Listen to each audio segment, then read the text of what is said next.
Greetings from Tokyo. My name is Daisuke Beppu, and I hope all of you are having a really nice day today.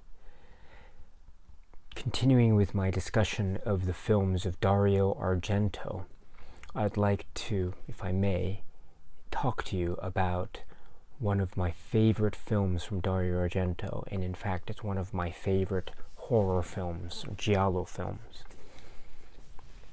Deep Red.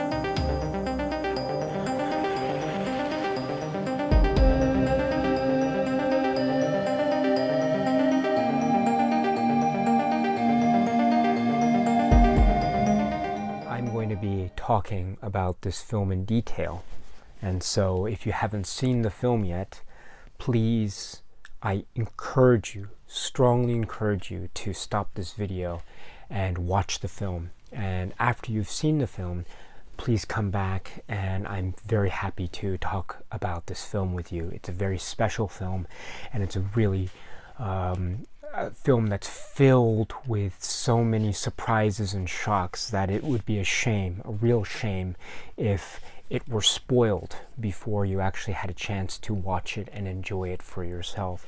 So please, I encourage you to watch the film first, lest you be spoiled. It is one of my favorite horror films, giallo films. It is certainly up there, a contender for my favorite Argento film of all time. It is a film that I've seen countless times ever since I was very young, and I feel like I know this film so intimately, and at the same time I have barely scratched the surface as to its wonders and its treasures and its surprises in terms of a cinematic viewing experience. So my comments about the film might seem to be, for some of you, to be very shallow, especially those of you who are very enamored by this film and really love this film. I will do my best not to disappoint you, but if I do, I really apologize. But I do love this film so much. Before I continue, let me just very quickly focus on this release that I have of Deep Red. This is the 2-disc limited edition that was released in North America. So this is the Region A Blu-ray release. And so it comes in this nice box. And if we take the contents out, which I have here, I've taken the contents out. And so what we have is, first of all, let me show you the book with a very, very kind of creepy cover. This is a scene in the film, as some of you may know, and on the back we have more images from the film, and then the booklet has these wonderful photos and really, oh gosh, Alan Jones' essay on Deep Red, and which is a fantastic essay, by the way. And we've got more pictures, and Mikhail Koven essay on Deep Red, which is another fantastic one. But that's not all. We also get this wonderful pull-out poster of Deep Red, which has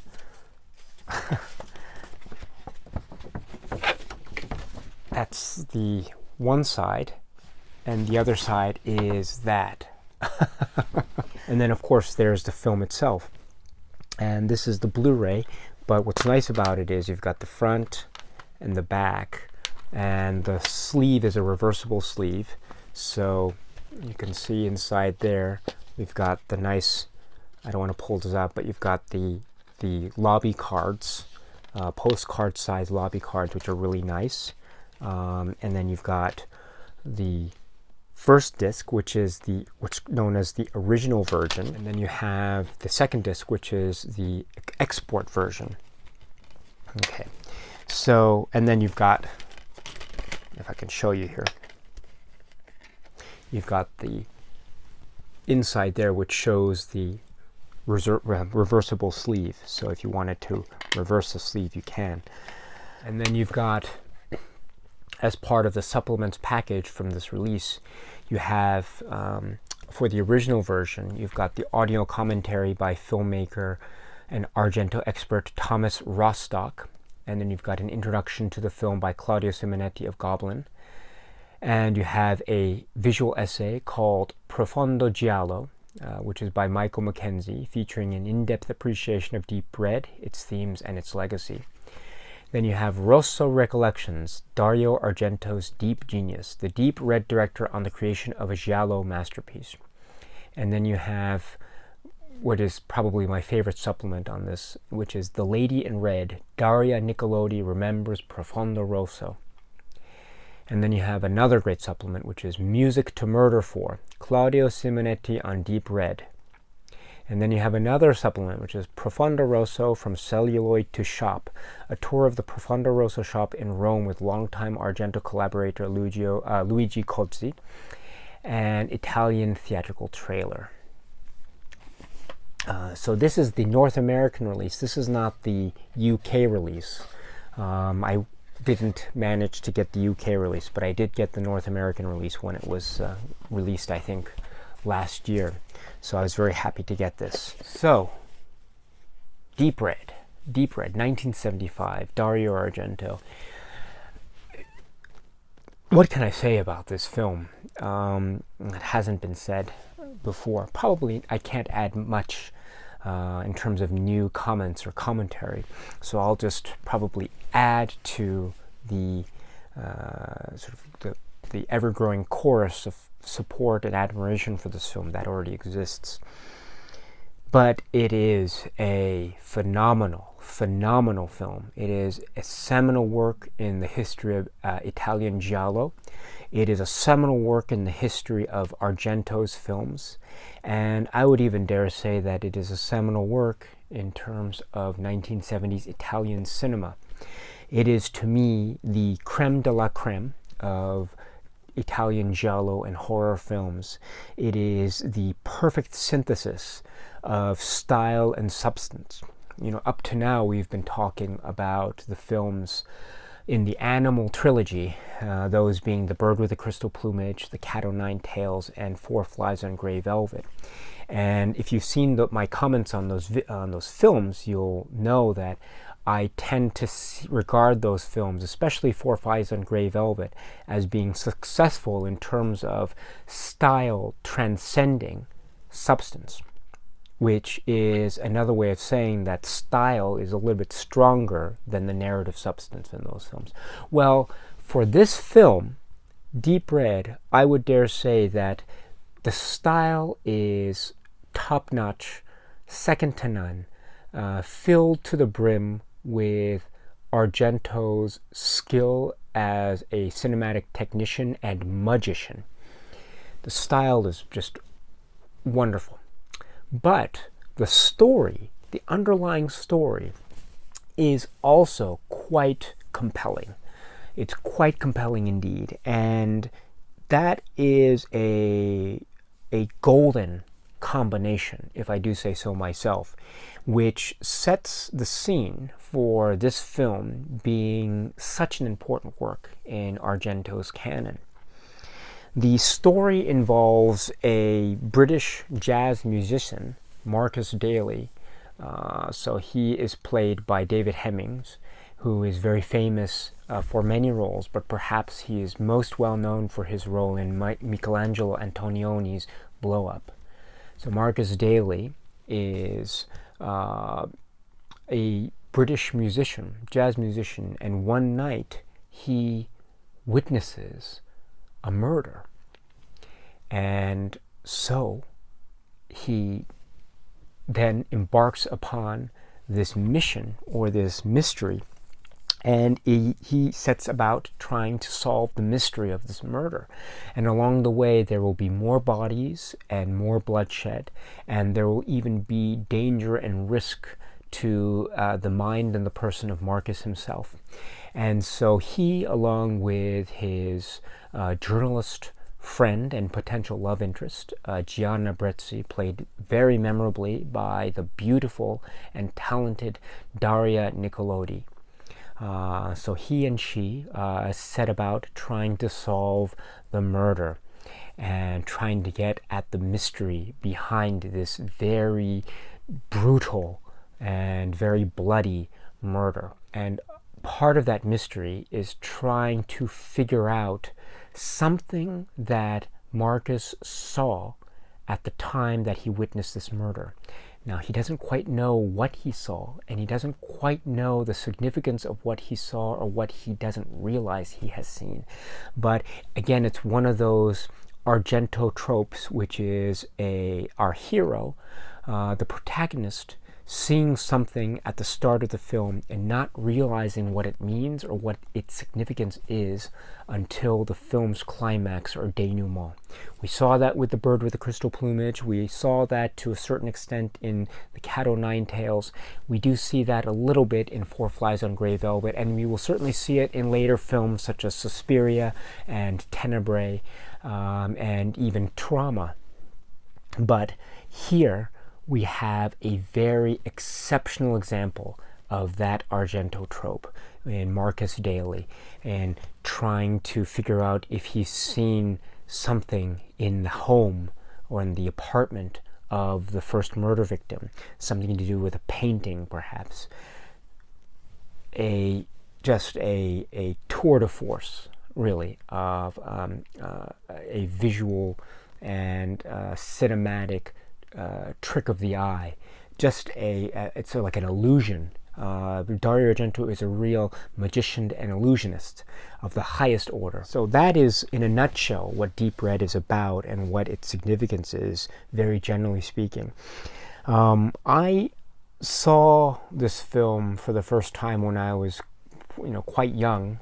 It was on a VHS tape back in the day, and it was the US cut, meaning it was the cut version, and it was the English soundtrack, so the English dub, and it was cut to the extent that there were certain subplots that were not included, and also there were certain snippets of violence that were cut out, in particular certain shots regarding the climax and the final 1 minute of film,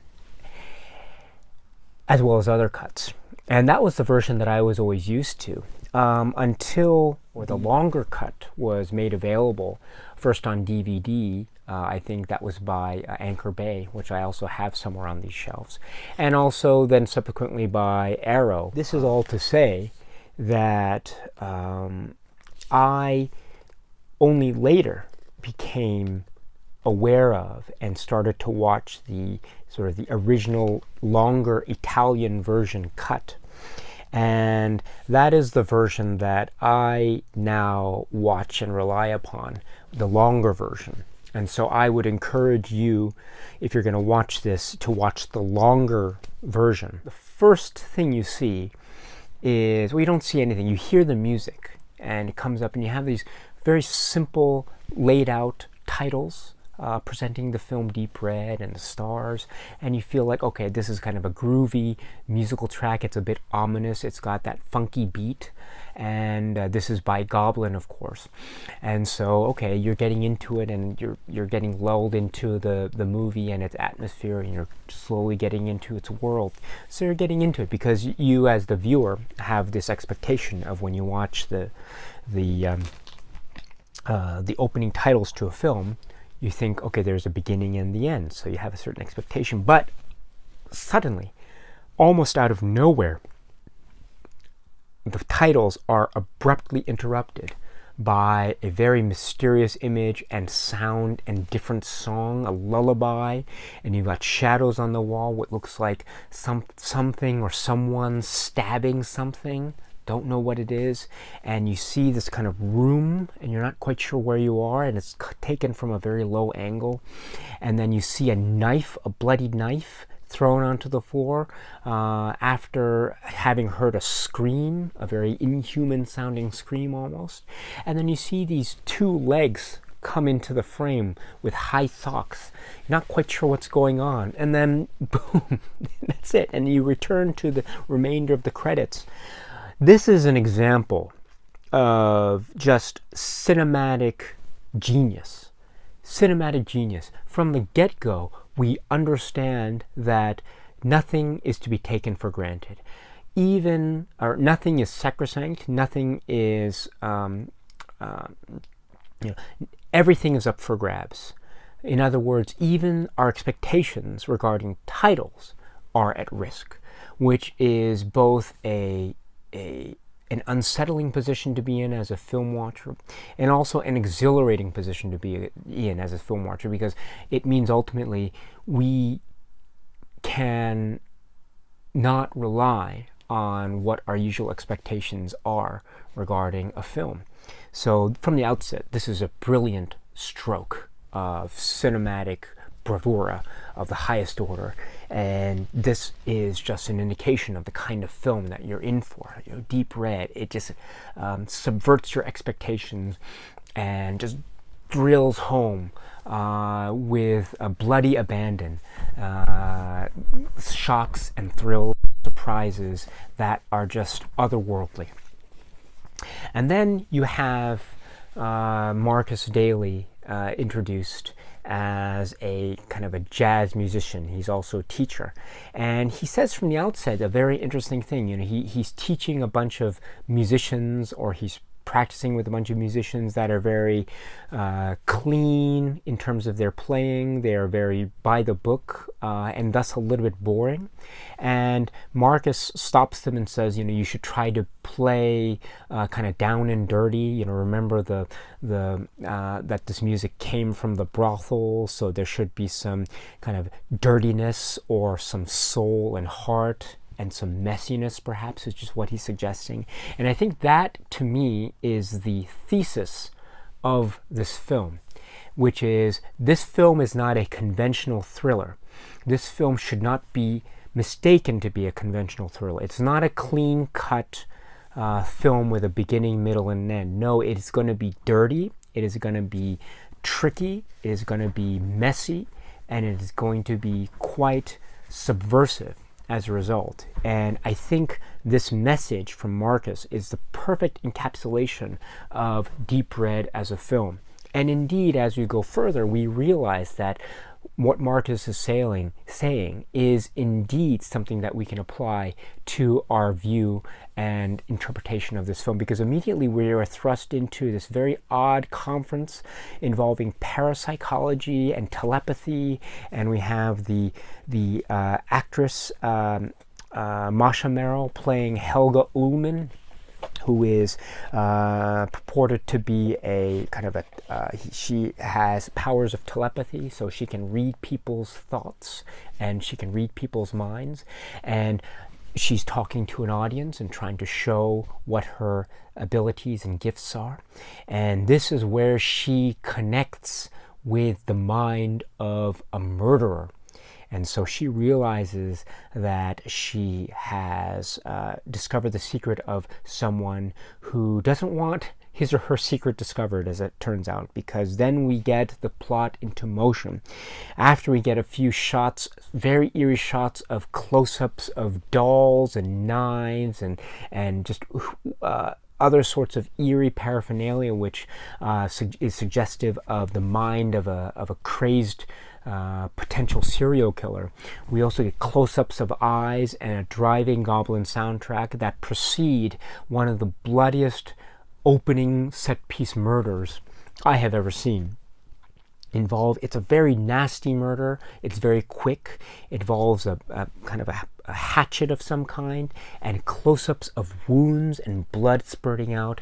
And it is really one of the most violent scenes, incredibly violent. And this is where we see Marcus appear, and he witnesses, at least from the outside, he witnesses Helga Ullman's body as it is thrust through the pane of glass in the most spectacularly violent fashion. Then we get perhaps one of the most famous aspects of this film, which is Marcus going into the apartment of Helga, trying to figure out what's going on, maybe perhaps save her.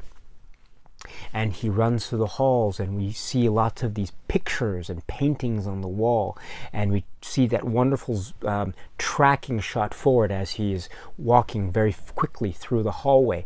And this is a very important moment in the film, because later he will try to figure out something, because he thinks that he has seen something in this place that he doesn't. Maybe something was changed, or something he saw that he shouldn't have seen, or maybe vice versa. But he doesn't quite know, but something is off about this particular scene. And every time he tries to remember it in his mind, he doesn't quite know what the significance is of what he has seen. And this is one of those great Argento tropes. This is perhaps genius, because, as you know, later we realize that what in fact he has seen is that he has seen the reflection of the killer as reflected in a mirror that's hanging on the wall.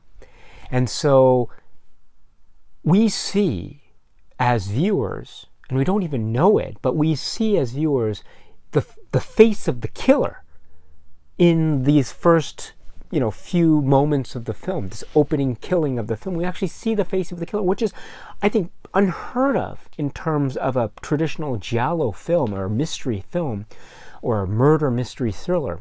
So, gosh, talk about a film that, the gloves are off. No, nothing is sacred. And this film is playing tricks on you, and it's so clever, and it's playing so, it's just a high level, three-dimensional chess type of trick that this film is playing on you. You don't even realize that it's playing tricks on you until the final act of the film. And that is a sign of true genius, in my opinion. Just sublime and wonderful, and I'm so happy to have been tricked. Argento is therefore a genius. If he didn't make any more films, and if he made only this film and his earlier films, that would be enough for me to call him a genius. And this particular moment, I think, is the moment that makes him just a cinematic god in my eyes. The film is filled to the brim with these sorts of tricks and camera movements and surprising elements that really highlight a truly deep and disturbing narrative.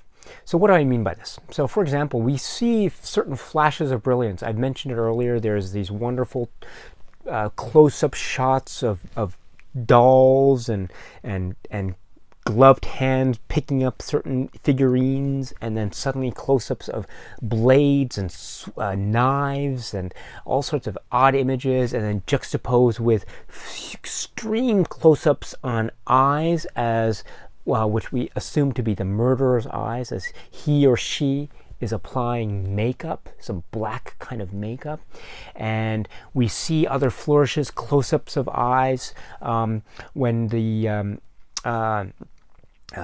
second murder occurs around the middle of the film, in the sort of the farmhouse in the middle of the country, we see the sudden close-up of the eye, which is surrounded by nothing but black. Unnatural, unhinged moment.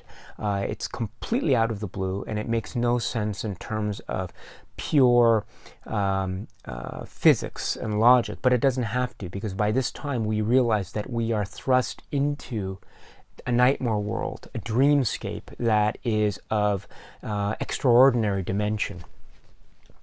So therefore anything is possible. But the wonderful brilliance of this film is it doesn't just rely upon these tricks that seem almost metaphysical. No, the film also relies upon elements that ground the film in a raw intensity and a real painful realism that I think provide the perfect balance with the metaphysical aspects of the film.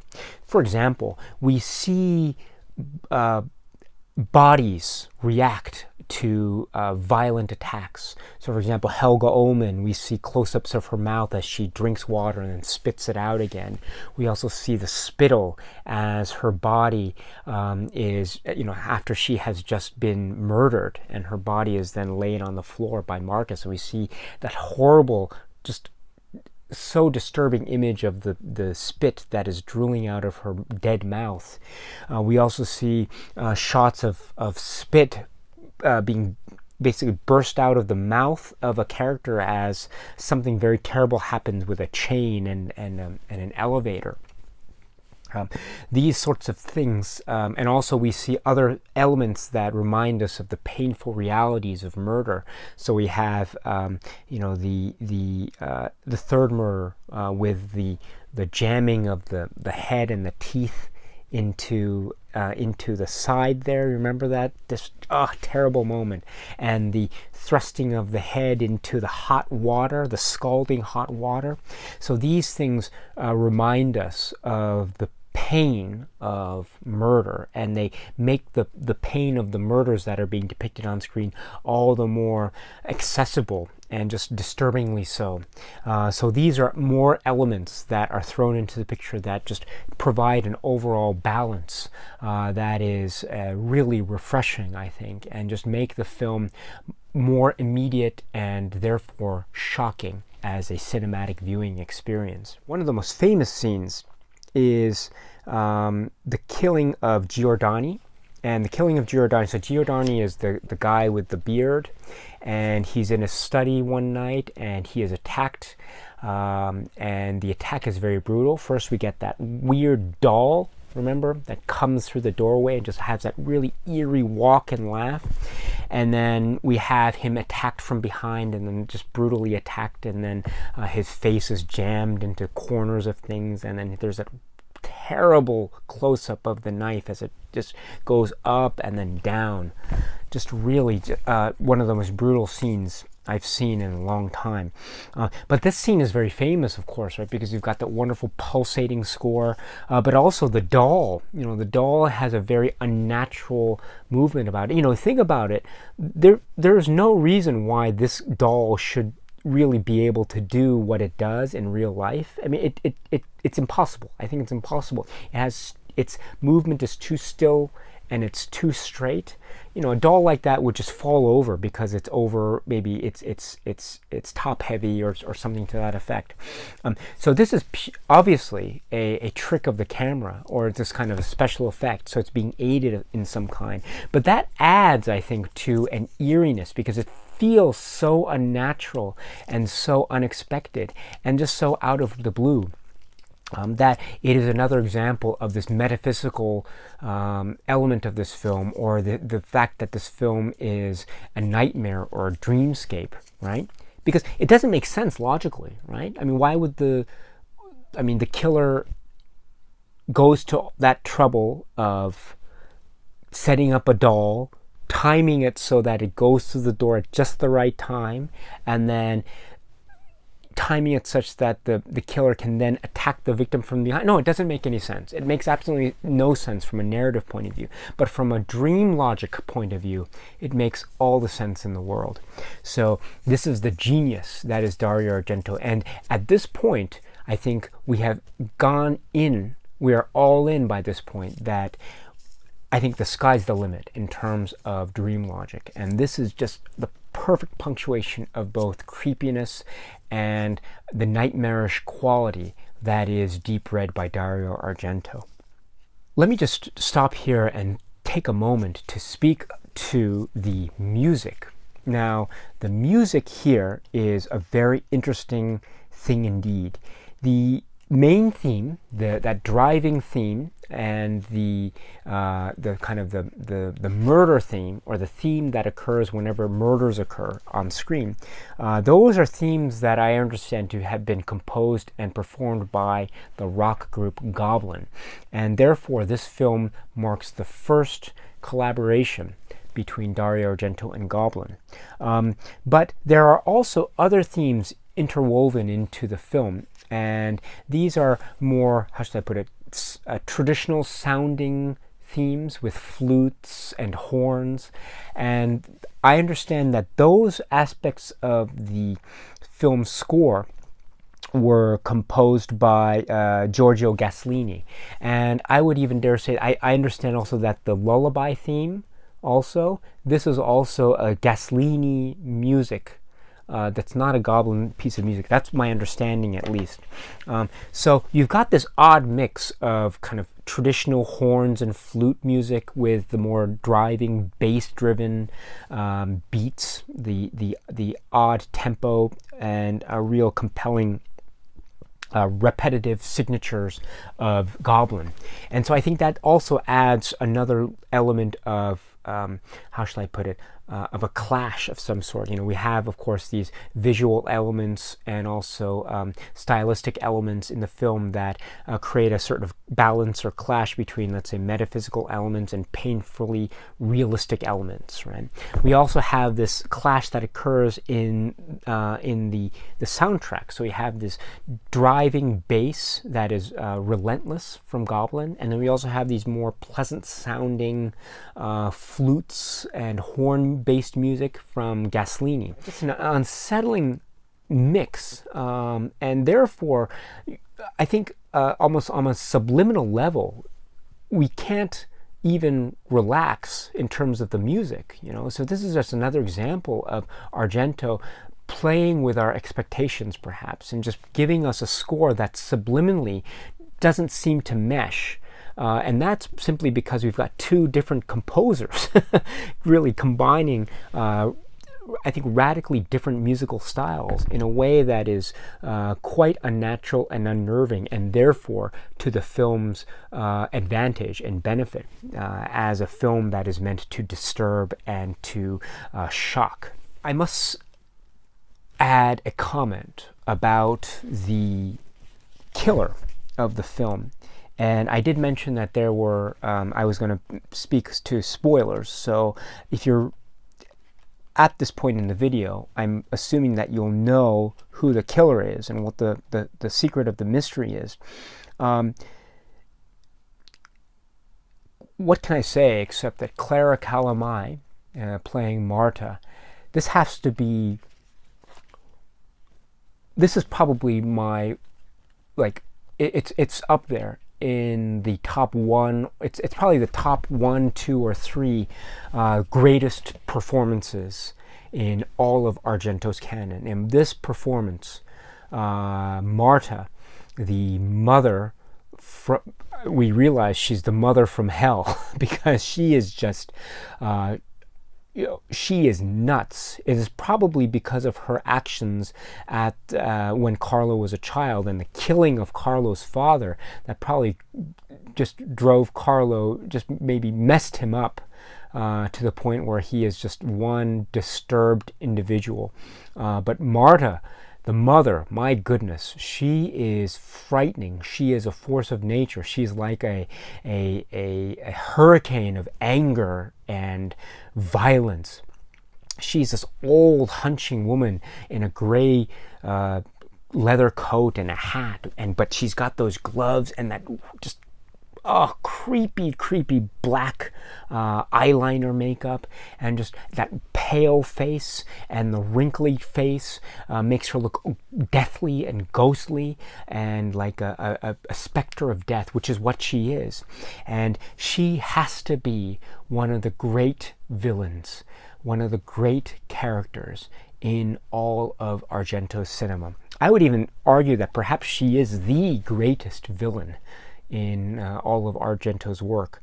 Truly one of a kind. And I loved how the film introduces the element of her necklace, right? Because if you recall, the first time we see her is when, the first time we think we see her is when Marcus meets her at her apartment when he's trying to find Carlo. And so she then invites him in, and she talks about how she used to be an actress, but how that's all gone. And while she's doing that, you notice she's playing around with her necklace. And so we just kind of get the sense that, this necklace is a little bit of a trinket. But of course, we realize at the end that the necklace, at least the chain part of it anyway, is quite strong. And it's probably a bit stronger than Marta might have hoped, because of course it leads to her demise, because it gets trapped in the elevator, and when the elevator's button is pressed to bring the elevator down, that of course causes the chain to tighten around her neck, and thus decapitating her in the most glorious finish to a villainess I think I've ever seen. So what was I saying? So yes, so Marta as a character and as a villain is the one of, if not the greatest villainess, and is one of the greatest characters in Argento's pantheon of characters. Oh gosh, I think I can go on. I love this film so much. I love this film. I have such affection for this film, and every time I see it, I wince. I just get creeped out. It never fails to have that effect on me, and it creates this sense of suspense in me, and I'm always surprised by the abruptness of its finish and the sheer audacity of its finish, and just the compelling nature of its mystery. It is truly something that is both narratively complex and also something that is just illogical and doesn't make sense, and it doesn't need to, because ultimately it doesn't matter. It doesn't matter. And that is one of the great beautiful cinematic ironies of this. It's almost like a cinematic paradox or a puzzle box, as it were. I mean, you're trying to get at the truth, but ultimately when you reach the truth, you realize that everything you've tried to follow up to then has really been for naught, because what the climax provides is something that is so shocking that I think it transcends everything that we have seen thus far in terms of the narrative plot. And that is a mark of a great giallo film, in my opinion. And that is why I think Deep Red is a masterpiece. This is the first great masterpiece of Argento. This is going to be up there. It's probably going to be, when I do my ranking of Dario Argento films at the end of the series, don't be surprised if it's in the top 5. Don't be surprised if it's in the top 3. Don't be surprised if it's even higher than that, because this is a masterpiece. It is violent, it is bloody, and it is quite scary, so it's not recommended for anyone who is not into that sort of stuff. It is relentless, it is brutal, and it is very nihilistic in its tone. It is never friendly, and it doesn't need to be. It will play with your mind, and it will play tricks on you, and it won't be sorry when it does so. And that's a mark of a truly that's a mark of a true genius at work. So, Deep Red. Profondo Rosso. Profound indeed, Deep Red. If you have any questions or comments, please feel free to leave them below. I will do my best to answer them to the best of my ability. Do you like this film as much as I? Maybe not. Do you want to talk about this film? What do you think? Please let me know in the comments below. I'd love to hear your thoughts about this film that I think is a true masterpiece. All right, so let me end it there. So the next film I will be talking about is, of course, the big one, Suspiria. So until that video comes up, please let me extend to you my well wishes to all of you. I hope you are all having a great day and a great week, and I hope you're well, and if not, I hope things get well very soon, and I hope you are all safe, and you have the opportunity to watch a lot of great films. My friends, thank you very much for your time. I really appreciate it. Take care, and look forward to seeing you again very soon. Cheers.